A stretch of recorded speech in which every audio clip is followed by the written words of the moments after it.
So I just would like to introduce, I don't actually think he needs much introduction, but I'd like to introduce George Njuguna, who's the CIO of Safaricom. George is going to be giving us a little bit of an overview on the Guru series. I think a couple of the Safaricom speakers today have spoken about their own transformation from a telco organization into a technology solutions organization, and the Guru series is supporting that transformation and that shift. So George is going to give us a little bit of insight into that, and I'd like to welcome him to the stage.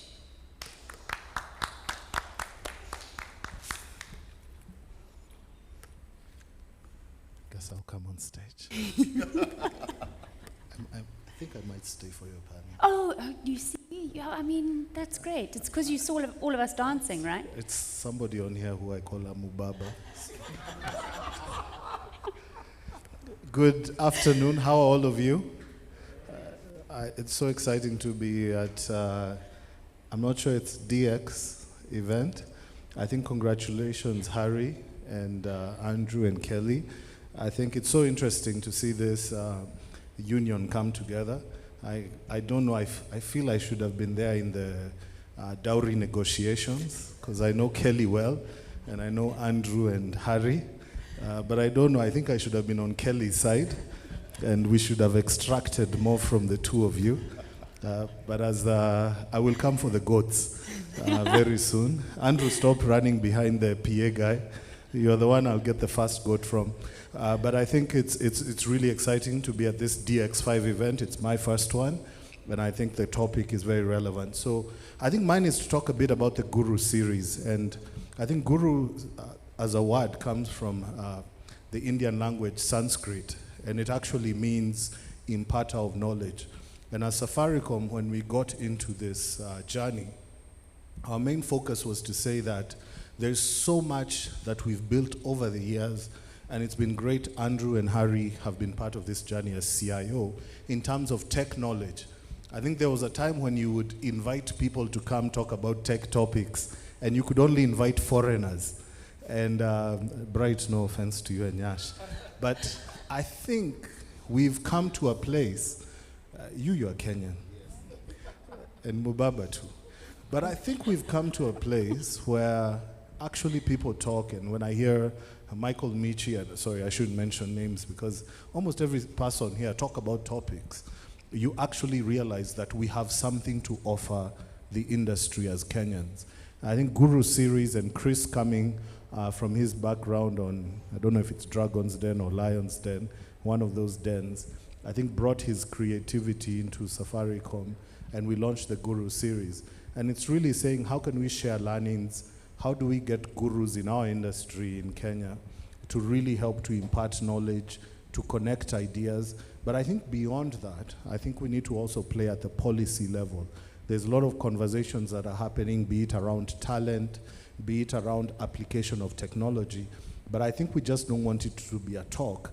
How do we then bundle all of this into policy? And I think we've come at a place in the industry where sometimes we feel that certain legislation is not friendly to the industry or is not helping to push Kenya to become a Silicon Savannah. So how do we then take this to that next level where we actually begin to put policy that is industry friendly? Safaricom has put forward that we want to be a purpose-led technology company, and I think two big words there we need to pick. One is purpose. I think being a purpose-led company means it's not just about profits. It's really about purpose and people first, and profits can follow. And if something is not driving purpose, then it's not something that we want to be into. So some of you may have seen what we did last week in terms of the drought that's happening in Northeastern. Please use your bonga points to actually be able to feed a family. Those bonga points, some of you don't even know how much they are. They can actually make a difference, and they may be the difference between life and death for a family in Northeastern.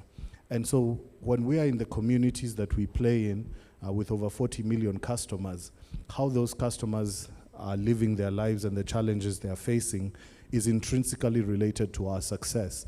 And we can't be a successful company if we're not seeing the success in the communities we play in. And so even in this series, the Guru series, it's really looking at how Kenya will become a major player in this space. And I'm excited. So many people have asked me, and I've seen the chatter online, about Google coming to Kenya. And I think some of the question is, Safaricom, you're about to lose more talent. But for me, I think it's great that we're seeing big tech players coming here. I think for those of you who've been to Silicon Valley, you realize that everybody is there. And I think if we're going to influence and develop solutions that not only influence Kenya, but influence the world, we need the big tech players here. They have a reach that's bigger than even Safaricom. And the moment a local developer is beginning to develop solutions at a global level, you are certain that our local problems are also going to be solved. Beyond that, I think the challenge that we are giving to them at Safaricom is how can we partner together, not to headhunt the talent that I grow at Safaricom only, but how do we solve the unemployment problems in Kenya? There are so many developers that are unemployed. If the developers are going to be doing a merry-go-round between Safaricom and big tech, I don't think we're solving our unemployment problems. But how do we get the thousands of graduates from the big universities and even from some of the schools that are coding in tech to actually enter the industry, be it as interns or entry level, and be able to get jobs so we grow the industry and not just constrain ourselves to a few. So I'm very excited that we are launching and having our first Guru series at DX5. And I believe that Kelly and the rest of the team we met together are going to really unpack this wonderful topic. But I think if I touch a bit on the topic, I think digital trust has to be at the core and center of everything we do as technology companies. I think many times we find ourselves developing and rolling out solutions. I was not going to mention this, but many of you know recently we launched this SIM registration online. And of course you hear a lot of stuff. Is it safe? Safaricom uses .co.ke. This is .com. But at the end of it, what we were hearing from the customers is, can you tell us, is this safe? How is our data going to be handled? Where is it being stored? And I like the fact that Kenyans are becoming more particular and more engaged in the topic of data, because I feel as an organization, and even any organization, including the SACCOs, many of who we integrate and work with, the moment there is any question about trust around the data your customers give you, then it affects everything. It affects your transaction, it affects your profits, it affects your customer acquisition. So I believe the topic is extremely relevant, and we need, as much as we are pushing for innovation and growth, more customers, more transactions, more revenue, it cannot be at the expense of trust.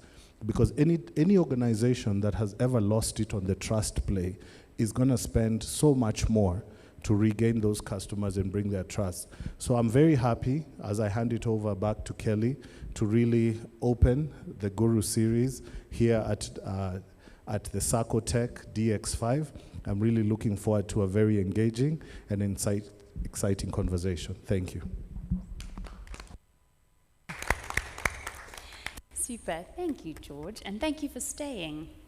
Thanks for the dance, guys. We clearly kept him here. So I'm going to jump right into it, because I think it's a topic that is, we will only touch the surface of today. But essentially it's around digital trust, as George referred to. And we want to talk about the digital resilience of SACCOs. To some people, they'll go straight to cybersecurity. To others, depending on their role, they will look at financial resilience. They may look at community resilience. They may look at resource resilience. There's a number of different aspects that affect an organization's resilience. So today we're going to unpack that, but before I do, I have a fantastic panel, as everybody has alluded to, and I'd like them just to spend a minute each introducing themselves. Nyasha, will you start? My name is Nyasho Mtsekwa. I'm the regional executive for Adapt IT. We're an African business headquartered in Johannesburg. One of the things that you may or may not know about me is I love business more than I love technology. And I think that from a business perspective, business always needs to lead technology. So that is Nyasha, and looking forward to the conversation. Okay. Thank you. Fides? Thank you, Kelly. So my name is Fides Nyamohanga.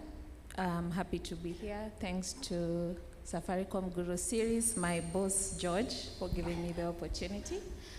And my work at Safaricom, in managed security services. My job is to transform your business by helping you identify the right cybersecurity solution, the right cost you need to incur, and ensure that you have the right partners you're working with.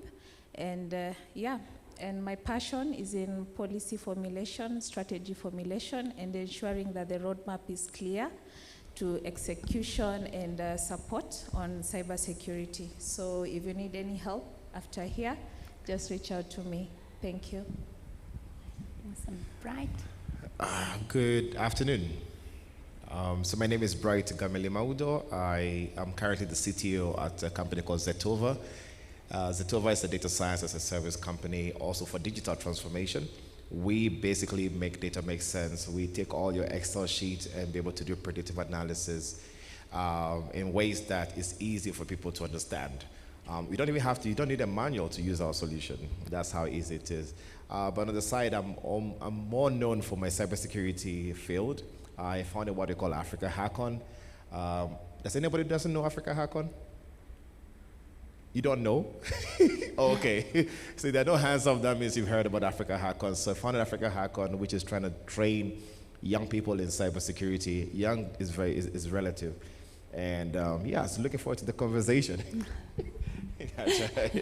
Yes, you're young at heart. As we said in the breakfast this morning, everybody's got someone young in their heart, right? Doesn't matter how old we are.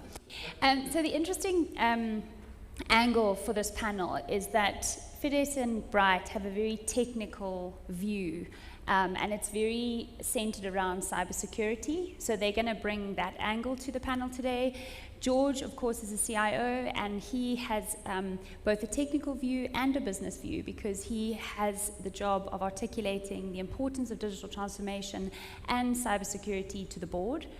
And of course, as Nyasha has told us already, his whole angle is centered around business. So I'm going to lean on each of them to give their different views. I'd like to start with what digital resilience means to each of you. Fides, can you give us your start and what you also think that should mean to a SACCO, what they should be looking at in terms of digital resilience? Thank you, Kelly. So for me, digital resilience is about offering the customer the best. Okay, for the SACCOs, I was told to say member experience, the best member experience, giving them the best competitive edge, and ensuring as a SACCO you have best cost management. How do you apply it as a SACCO? For member experience, you ensure that anytime a member of your SACCO is accessing your services through any channel, they can always go out there and say, anytime you use their services, they are always available, no matter the time, the location, or the channel they are using. When it comes to best cost management, you automate processes, meaning some of the repetitive tasks are automated. If it's about member experience, you are able to automate the FAQs through chat box, social media platforms. And when you go to best competitive edge, it means you innovate, and you innovate according to your market. You just don't copy and paste. You look at where my members, they are in uplands, they're up country, so they use a lot of feature phones. If you roll out mobile apps, you may only reach 1%. So people in that area need USSD. If you're within the metropolitan area, my people are more tech savvy, so application, web will do for them. And that for me is what digital resilience means. Okay, perfect. Bright? I will not repeat everything she said because she's captured that already. I will look at it from also the cybersecurity perspective. From a SACCO perspective, people are putting in money and they want to keep their money safe, or they believe the money being there is safe.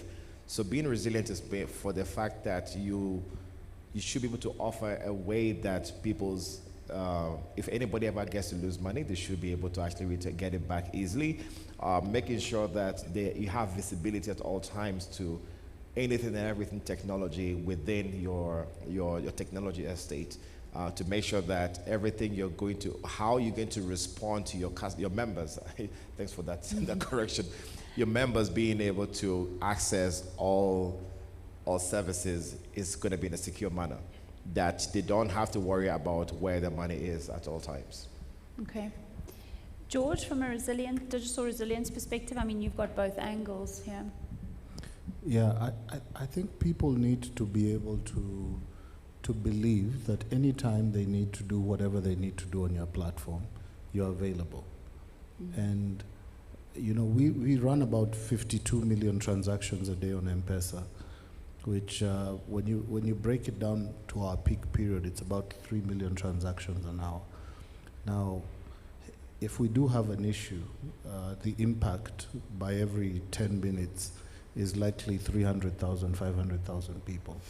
Now, we can't afford to have that. And, when people have entrusted you with money, which is very emotive, probably some of the most emotive thing other than Arsenal fans is money and maybe religion. Sorry for those of you. I know you won a big game yesterday. I know it's luck and you're celebrating. But you think money, religion, and relationships. And so I think people are now trusting tech companies to give them reliability. Mm. And so for me, we can't afford a downtime. And the conversations are about, is it 3 nines, 4 nines, 5 nines? I think it's really about resilience. Mm. And so when people entrust you with something that's so dear and critical to them, they need to be certain that when they want it, be it for a loan, to withdraw, to transfer, that it's going to be there. And I think that's why I say often that I feel I'm in a love relationship with 40 million Kenyans. Mm-hmm. Because whether you want to send your money to a loved one or you want to send an SMS, you believe that the network is going to be ready for you. And so that's resilience. Would you say then that resilience revolves around understanding the needs and pain points of your customers? Because in order to be resilient, you have to have so obviously always on, right? Safaricom, that's your resilience will revolve around always being on and planning for that resilience, and flexing those resilience muscles will be around always on. But from a SACCO perspective, I would say that digital resilience has to start with understanding what the members need and having a very clear and deep understanding of that. Because again, you can go down the wrong path and you can put in a whole lot of firewalls, for example, and feel like you're digitally resilient and you've ticked the box. And that's at a very basic level. But there are businesses out there that are doing that and thinking that they've checked the box. Do you need to understand what the impact would be on your customers? I think it starts with the customer. So I think that's why my last statement is, I feel I'm in a love relationship. Yeah. And I think when you're in a love relationship with someone, you know what they want and how they want it. Okay, maybe that was a bad analogy. I say birthday presents, but anyway. So I think you just have to intricately understand your customer so well that, and for SACCOs, and I'm in a SACCO, the biggest fear is my money safe? Now that you've moved into digital, is it safe? Is it available? And we've had cases in Kenya where people are queuing at the DCI, criminal investigation team, to record statements because they've lost money. Mm-hmm. Now, we can't have that. And now, and Bright and I have been on the back end of some of this. They're losing money now digitally. Now, it's not some founder with a briefcase who enters a plane to some island. It's actually a digital guy who's operating in, let's use Russia because everybody's against them now, but in Russia, and they're calling shots, and even the guy who could run away with a briefcase has no clue. So I think it's understanding that if you're going to play in this space, you need to know your customers so well, because they're not putting their money with you for fun. There's an objective they have. And some of them may be to build a house, to take their children to school, it may be to start a new business. And if that money, it's about money, as well as their data and all that, is not safe, is not accessible, is not always secure as well, then you've lost the plot. And you're not in business if you don't care about your people and you're making them feel that they're safe each day with you. Absolutely, and it's intrinsically linked back to financial security, right? So if you affect somebody's financial security or take away the ability to buy a home, to put a roof over their children's head, that's the impact. It's that granular. I mean, Yasha, from your perspective and the business side of things, what would you be looking at if you were a SACCO, the CEO of a SACCO? Well, I'm Zimbabwean and I'm an Arsenal supporter, so I'm very resilient.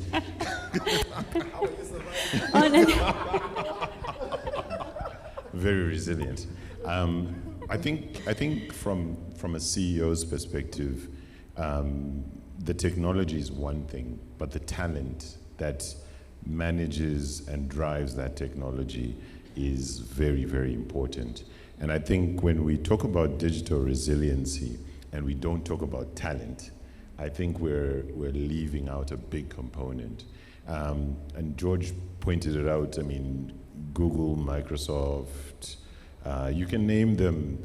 They are all coming into the country, and they are taking not only technology resources, by the way, they're taking talent across the board. And so as a SACCO CEO, you have to think to yourself and say, how am I providing an innovative, results-driven environment for the employees I have? And as they innovate, how are we taking those innovations to our members? Because you end up in a situation where, somebody's saying, well, I've worked for 5 years, but I've done one thing for 5 years, right? I've installed firewalls every year, right? But there's new technologies out there. There's new ways that members want to interact with their SACCO. As a CEO, if you're keeping that at the forefront of your head and you're listening to your talent, I think digital resiliency becomes not just a buzzword, but becomes an actual ingrained culture within the SACCO. Okay, so that leads me on to the next question quite nicely. It's a great segue. Where should digital transformation start in a SACCO? So the obvious answer is with the CIO. But as I said this morning when I opened up, I don't believe that. I think evangelism needs to start across the C-suite, and I think everybody should have in the C-suite a KPI that is linked to digital transformation. I mean, am I dreaming when I say that, or is that... You're not dreaming, but the person who starts digital transformation is the teller who serves the customer. Because, the member. The member's going to show up at the office, or they're going to call and they're going to request a service. It's the person who takes that call who can address the question, which is, how do we serve that member better, right? And the evangelism of how that member is served better goes, from the bottom up. And if you're listening as a C-suite SACCO member, you will actually then be able to start and lead digital transformation. When it comes top down, unfortunately, and I've seen it in a lot of organizations, even organizations I've been a part of, it ends up a buzzword. It ends up in procurement. Yeah. And generally, digital transformation can actually be managed internally. Okay. Fides, from your perspective, what would you be looking at if you were let's talk about from a cyber safety, cyber resilience perspective. If you were to advise SACCOs right now what they need to be looking at, because the cybersecurity landscape is massive, and often very confusing, quite a scary place as well, I think, for people who don't understand it clearly. But what would be the 3 things that you would identify as the most important places for a SACCO to start in terms of their cybersecurity posture, mitigating their risk, and building resiliency? Okay. So I think for me, being a techie and then I'm into the business side, I get to be exposed to different kind of people and expertise in the different levels. And for me, I make it simple. One, they need to trust you. So when you go in, and if I'm a SACCO, the one thing I need to understand is what is cybersecurity. So I need to understand what is cybersecurity. If I'm to purchase the service, the product, then I need to understand how do I incorporate it through implementation, meaning all my staff members, the organization need to understand there's this service, there's this product we're implementing, and this is where cybersecurity fits in. And then into maintenance and support. So if it's a vendor, how are they ensuring cybersecurity is incorporated? If it's my own staff members, what is their role in ensuring we're secure? Do they need to do trainings? Do they have to actively partake those courses that the vendor is offering? What are the contracts and the legal liabilities that have been outlined? And all these cuts are crossed through having the right people in terms of expertise, both internal and vendors, having the right processes documented, reviewed, and created anew, and also having the right solutions and procedures. All these have to intertwine. And then finally, the culture of my organization. Yeah. Okay. So earlier, Bright, we were talking about one of the things that when I'm working with my clients, I have an acute awareness that some of them don't know what questions to ask when we talk about these things. Have you found that? Are there any questions? I mean, I think you need to know the right questions to ask, right? So that you get the information you need. That's very true. So if you look at most organizations, how many people are techies here or CISOs? And what's the most difficult thing that you ever take to the board or the senior management? Budget, right?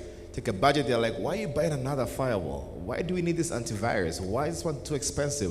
Why don't you buy the cheaper one? You right? So you keep on buying new things, and there are different products, different services that you want to bring in, and you keep on throwing new things, thinking they're solving, so you're only patching small the details. You're not seeing security from a holistic point of view. So getting the board or the senior management to understand what cyber resilience really means is key. Majority of them don't understand, so the CFO will always shoot down that budget. You ask for 5 million, they're like, no, why don't we do it half? But when you lose more than 10 million, they're like, okay, come back, bring the budget again, let's discuss. What did you mean? So there's certain questions that we need to start asking is, first of all, what information assets are of greatest risk, right? Is it a server? Whenever I ask this question, some people say it's a database. I mean, which database? What does the database do? Do people understand exactly what a database is? It could be the CFO or the CEO's laptop. There's a time when a CEO, I was doing a security assessment of one of the big startups. They're not a startup anymore, they've been here for quite some time. And the senior management, all of them refused to have two-step verification. Basic thing. So when I did a phishing attack, guess what? They were the first to get affected. The entire organization, people submitted credentials, but the entire C-suite, the CFO was the first person to actually click on the link. He was the first person to submit his email password, and guess what? We logged in and sent an email from him to somebody else to approve payments. We had all that. We had a get out of jail free card for that, okay? So it wasn't illegal. And they were like, if they had two-step verification, they would actually have detected that and seeing, why am I getting a request on my phone to be able to authorize a particular payment, right? So because they don't understand or they don't appreciate exactly what resilience is, they don't understand. Third-party supply chain risk right now is one of the most difficult things for organizations to actually get to solve. You are having vendors who come into the organization. You have third-party integrators who come to actually work with you. And then guess what do? You blame Safaricom.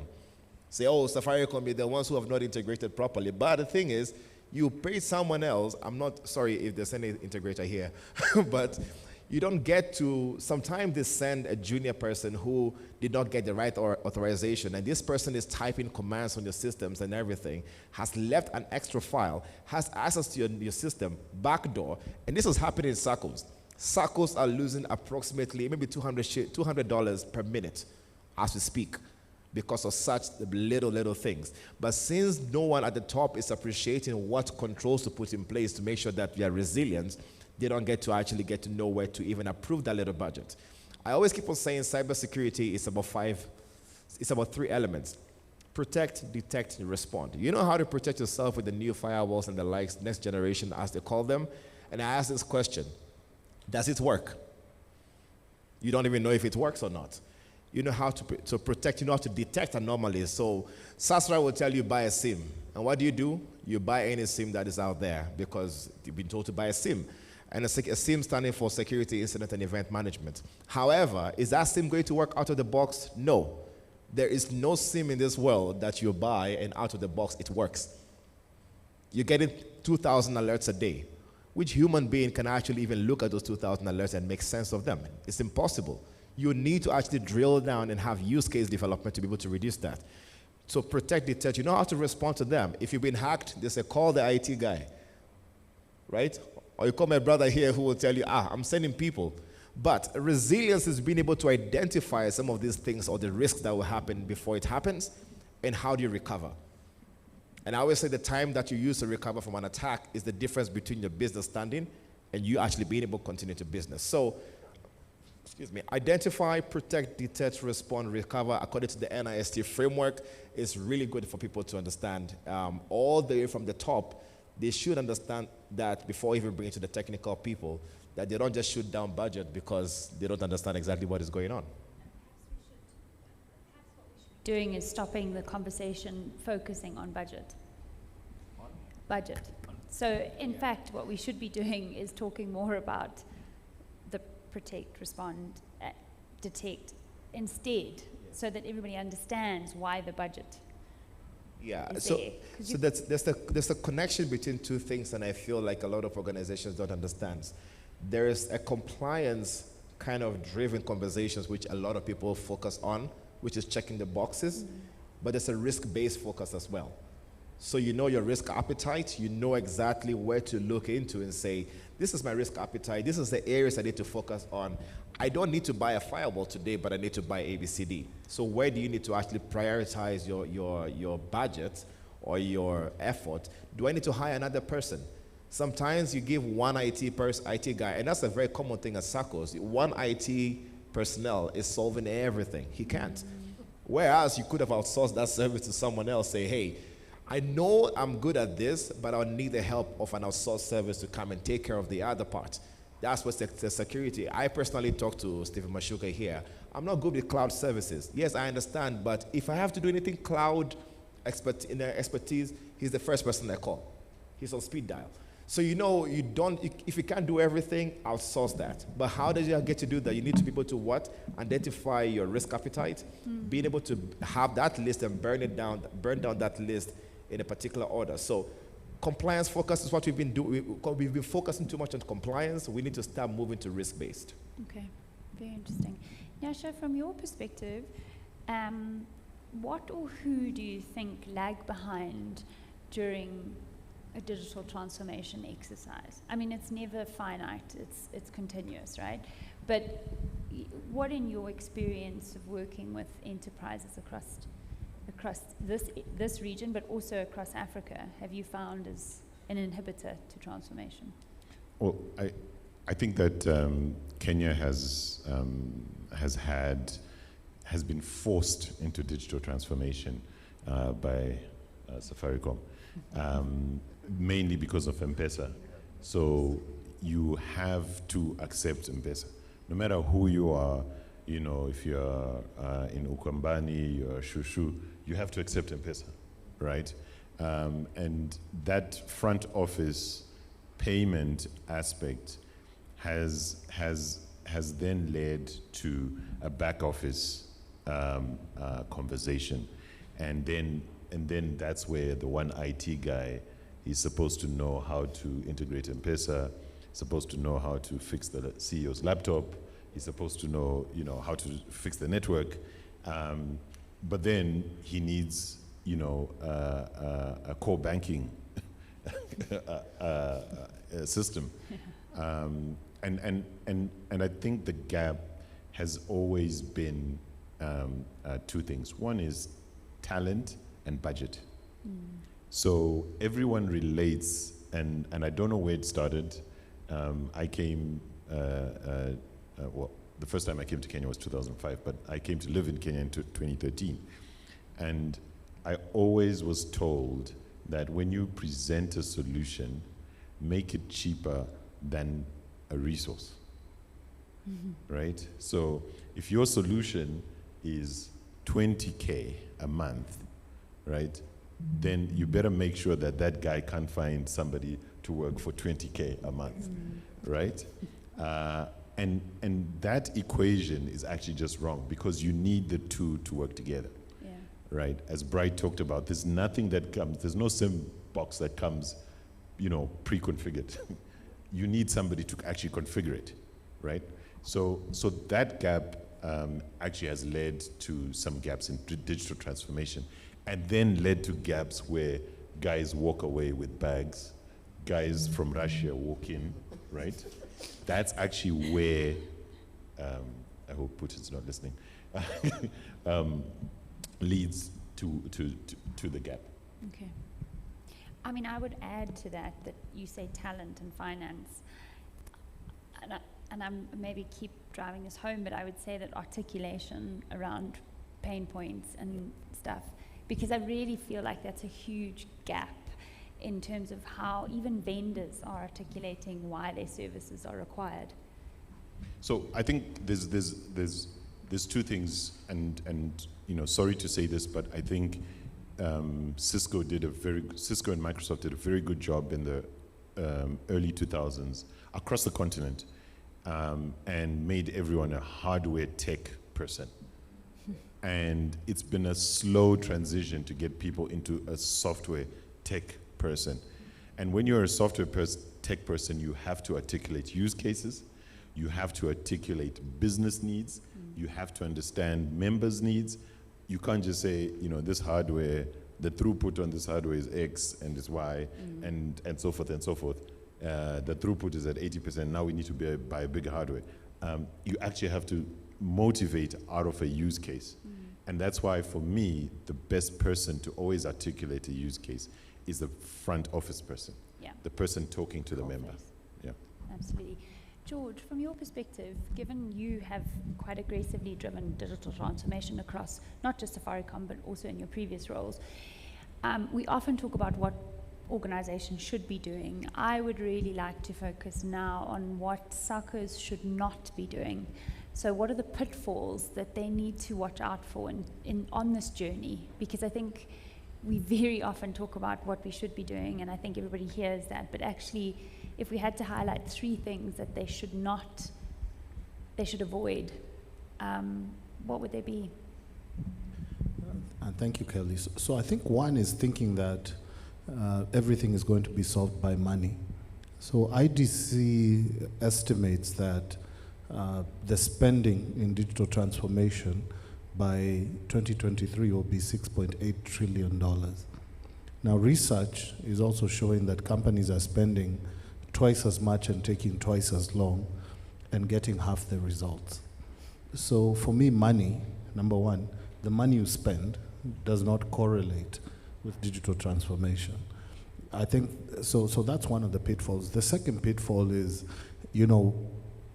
not engaging with the customers. I think some of the best moments I've had with my team is when I've taken them to the market in Wangige, not in Westlands. And the bus drops us, and you have nothing other than a bottle of water. When you go to the market and you can't come back for 5 hours, and you come back with insights. And so my team is building mobile apps, star whatever solutions you deal with. And I can tell you when they come back, it's a different mindset. And they're like, wow, we thought this thing works, but the customers feel there are too many steps. And so one of the pitfalls is designing, building, and having conversations only in the boardroom and head office. You lose the plot. I mean, when I've gone to Eldoret, Kakamega, Northern Kenya, Mombasa, and every month, every 2 months max, I always go with a team for a market visit. You need to know what your customers, the pain points you're talking about.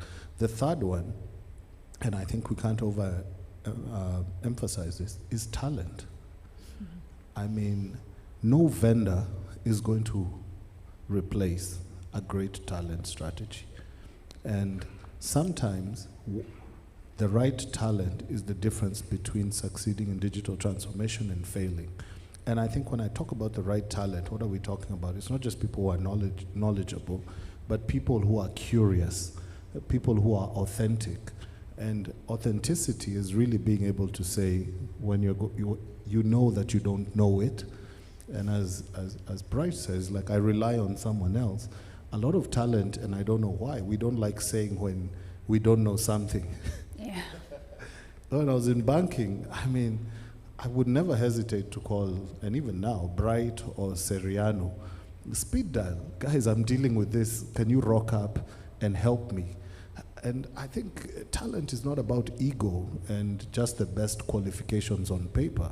I think it's about also having the right culture in you that you can actually realize the limitations of your expertise and what help you need. And therefore you build an agile culture of co-learning, co-sharing, and consistent improvement. So I think the talent piece, people think it's just getting this expensive resource, like a general who has these 5 badges. I don't know, T-shaped, E-shaped, I can code in Java, in Python, in this. No. I think it's getting people who can understand the challenges the customers face and come up with solutions, but also work with others to come with the right solution. Those are great, thank you. Would anyone else like to add any other pitfalls or things that need to be avoided? Yeah, I think just related to what George said is time. I think there's a reaction, and I've seen it over and over again, every time one of the SACCOs comes out on the headlines, or they go to DCI, the reaction of call the IT guy, ask him how much we need, right? And then, you go from one extreme to the other. You go from no technology to lots of technology. But because you've done that, you don't give yourself time. So change management within the organization to actually allow for people to catch up is pretty important. Okay, awesome. Can we ask questions, or how am I with time? Oh, you got a question? So, I'm a member of a SACCO. I thought you were telling me to step off. And we want to be resilient. We want to be digitally resilient. So where do we begin? Before we even go to the in-depth, there's one aspect of thing that I feel like SACCOs don't do, and it's across many industries: information sharing. So many SACCOs are facing problems that if they were able to just have a communication and just talk to another person from another SACCO, they would have solved that in less than 5 minutes. But you know what? They'll wait for the other one also to be hit. This is the very exact same way, right? I did an experiment some time back with mobile apps in Kenya, and I said I'll do it, and I'll do a responsible disclosure. So if I hack you, I'll tell you. If you want to listen to me, fine. We'll sign an NDA, we'll send a letter of authorization. If you want to work with me, we'll go on. But if not, more than 15 loan apps and betting apps in Kenya were facing the exact same problem. But you know what? They know. And they don't know, they have no communication to talk to each other about. SACCOs here have exact same problems. They use exact same technologies, majority of them. They have very similar integrators. I saw Craft Silicon is outside. A lot of people use Craft Silicon and everything, which is fine, which is great.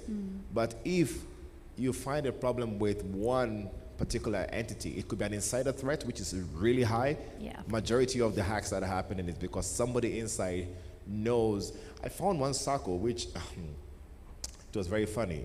This person who was inside the SACCO gave direct access to somebody outside, and guess what they used? Simple team viewer. And the person logged in and did things, but you see, it shows that he was not available in the office or did not log in. Somebody logged in with his credentials. How did the person log in?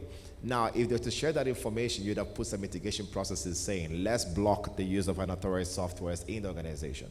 When did that person install TeamViewer? Who did it? That could have been solved from the Active Directory very easily. That's just an example. But if that information was shared across all the other SACCOs, then it would have solved the problem, saying, guys, this is how I got compromised. It's okay, I lost a few millions here. I don't think you should face the same problem, but we don't share information in this country. And that's why we need such forums right now that we have here, that please share information, share experiences, share the ways we were able to solve a few things here and there, that we can actually have a good way forward. I think that's, yeah, it's a really good point, evangelism as well. It is. Yeah. So, and just to add to what Bright and George have said, for me, working with the SACCOs, the one thing I know they have a challenge with is in terms of communication. One, communication from external people, meaning they're slow to adopt to change. So when you go start having conversation that is bringing a change, they shy away from that.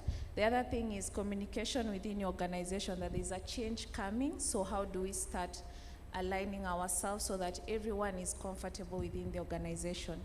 To answer the question on how do SACCOs need to start, is you have to understand where you are and where you want to go and what you need to do in between to get there.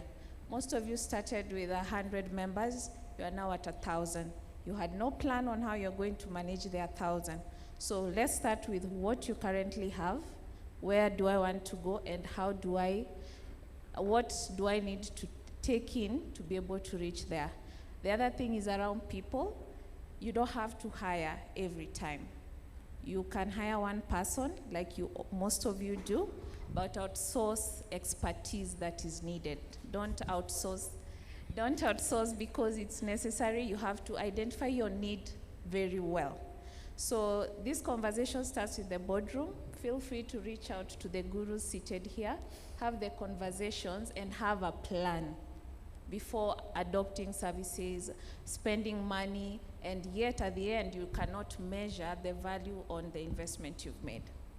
I think the lack of planning and clarity on vision can lead to a lot of unnecessary spending on technology. So it goes back to being able to ask the right questions and being able to find out the information that you need to make the right decisions. I know Harry did ask a question around, and I know I need to end because Ian's tapping his foot there. But just before we end, Harry asked around how does a member of a SACCO, get more digitally resilient? And I do think that SACCOs have a responsibility to evangelize cyber resilience within their members, right? We're all digital citizens, so the more information we can get around our own safety, the better for all the organizations that we're interacting with. Would you agree? Yep, definitely. Just with banks are doing that. Safaricom sends us SMSs every 2 weeks, tells us about being aware, beware. I think SACCOs need to do the same thing. Your posture, and this is a cybersecurity term, your cyber posture shouldn't just be an internal thing, it should be an external thing too. And just, adding to what Bright and Phyllis has said, that benchmark. So if we create benchmarks around who's doing a good job and then everyone sharing what they're doing, I think will then also just spread across members as well, because I have seen that some people are actually members of 2 or 3 different SACCOs. So what they learn at one place, they might be able to bring to others. You're sharing. Okay, super. Guys, thank you so much for your time. I wish we could keep going on, but Ian might drag me off the stage. Thank you very much, all of you, for participating, and thanks everybody for listening.